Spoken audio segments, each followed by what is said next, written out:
बिहार विधानसभा चुनाव जैसे जैसे नजदीक आ रहे हैं वैसे वैसे राजनीतिक हलचल तेज होती जा रही है।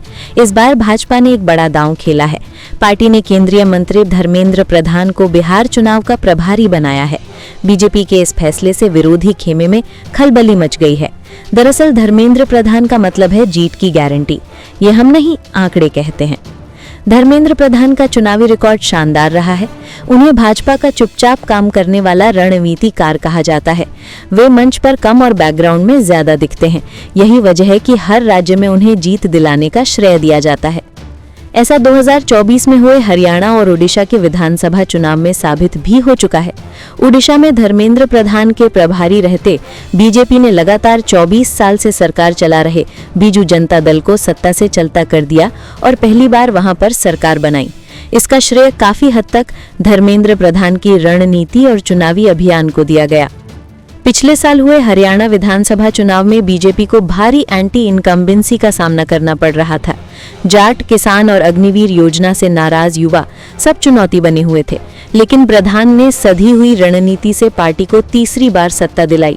बीजेपी हालांकि 2021 का पश्चिम बंगाल विधानसभा चुनाव हार गई थी, लेकिन उस चुनाव में धर्मेंद्र प्रधान को सिर्फ नंदीग्राम की ही जिम्मेदारी दी गई थी। पूरे राज्य में चुनाव जीतने वाली ममता बनर्जी वहां चुनाव हार गई थी। 2022 के यूपी विधानसभा चुनाव में योगी आदित्यनाथ सरकार की फिर से ताजपोशी में उनकी भूमिका अहम रही थी। इस पूरे सफर ने धर्मेंद्र प्रधान को भाजपा का इलेक्शन मैनेजमेंट स्पेशलिस्ट बना दिया है। धर्मेंद्र प्रधान और बिहार का रिश्ता नया नहीं है। 2012 में उन्हें बिहार से राज्यसभा भेजा गया था। तभी से वे यहाँ की राजनीति और संगठन से जुड़े रहे हैं।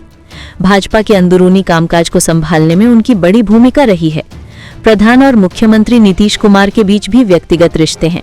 दोनों परिवारों का संबंध अटल बिहारी वाजपेयी सरकार के समय से है।